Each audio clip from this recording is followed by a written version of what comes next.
Good afternoon and welcome to the Red Mic. Hope everybody's doing okay today. Tuesday afternoon, June 11th.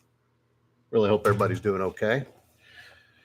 These Red Mic messages are leadership and life lessons that I've picked up from 25 years as a public servant, 16 years as a youth coach and scouting volunteer, and 10 years as a mediocre athlete with far more heart than actual physical ability. Today's Red Mic message, uh, dusting off old ideas, putting a new spin on things. And in one case, that spin was literal. What was that? Well, you've heard me talk about my high school football team. As far as I know, we were the last, at that point, 5A school, possibly even the nation, to run the single wing offense. Now, what is the single wing offense? Largely, it's an offense designed on misdirection, a lot of spins, a lot of turns. Sometimes there were two backs lined up directly behind the center, right? And sometimes those guys would spin in the same direction. Sometimes one would spin and one would take off. Sometimes they'd spin in opposite directions. The center position I played always had to make precise snaps.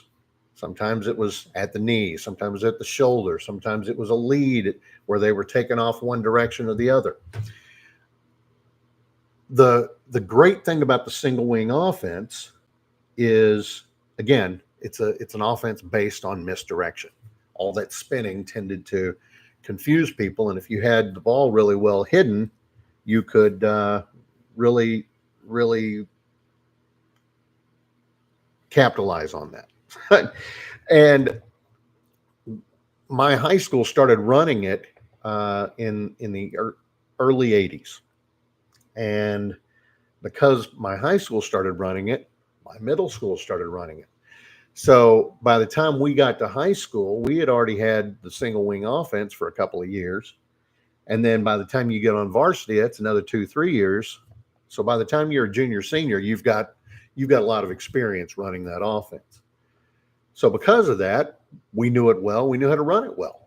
Well, because it was so infrequently used, a lot of the teams that we would play really wouldn't have any idea how to defend against it. So it was a case where our coach figured out that using an old technique, an old technology, an old process, dusting it off makes it new, makes it revolutionary. Uh, and he always said that it was an offense that if you had good athletes and the team you were playing didn't know about the offense, it made those good athletes look great. It made great athletes look really, really fantastic. We had a lot of great athletes. We really did. And that's why we ended up making it to the quarterfinals. We should have won in the quarterfinals, but that's a story from for another day. So what's my point in all of this? Well, taking an old technique, an old technology, an old process, and dusting it off, whether you're using it for that same process or something different, can be revolutionary, can be world changing. And there are some recent examples. And if you think about it, you could probably figure out where I'm going with this, maybe. During the COVID-19 pandemic, what was something that you suddenly saw that you had not seen used for a few years since the beginning of the internet? But then during the pandemic, bam, they were everywhere. Anybody? Anybody? Bueller? QR codes. How many of you recall all of a sudden QR codes showing up everywhere? I mean, every restaurant, bam, they were on the table, and that's how you got your menus. Even before, I mean, QR codes weren't dead before the COVID-19 pandemic, but they had definitely plateaued. I mean, Dallas Morning News in the early 90s, right after the internet launched, they tried to use them for news stories, and they tried to get people to use QR Cat, little handheld scanners. And, that went over like a lead balloon. People didn't want to use a new piece of technology with their newspaper. They just wanted their newspaper. So QR codes had pretty much fallen out of favor. I mean, yeah, people were using them for tracking inventory and a lot of ticketing applications and stuff like that. But largely, they weren't being used, right? However, COVID-19 happened, bam, you're seeing them everywhere. Restaurants started using them for menus, stores for product information. And yeah, the government got involved using them for contact tracing and stuff like that.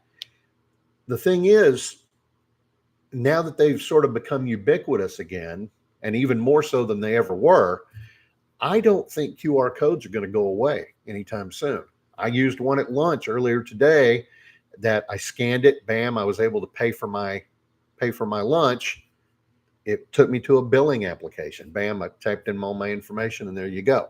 So again, old technology, using it for the same kind of thing it was envisioned to be used for, but twisting it just a little bit to make it in such a way that old was new again.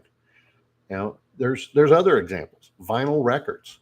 I mean, vinyl was all but dead. In fact, companies weren't making new vinyl anymore. Between cassettes and then CDs and then MP3s and digital. But people figured out, there's an extra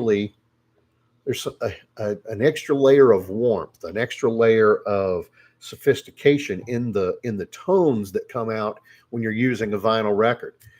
In fact, a podcast that I follow, it's called This is Vinyl Tap, play on This is Spinal Tap. That whole podcast is devoted to, the concept of albums used to be an entire experience. They were meant to be listened from one song all the way to the end. Whereas now it's all this single that and this single that, or skip around and make up your own list and all of that, sort of the K-Tel greatest hits kind of generation. But with the perceived superior sound and quality and warmth of tone, you're seeing music companies get back into the production of vinyl. Again, old technology finding a new use, a new audience. Instant cameras, Polaroids, for example. I can't tell you how many hundreds and hundreds and hundreds, probably thousands of pictures I've got that are just digital. You don't see them unless they pop up in your Facebook memories or something like that.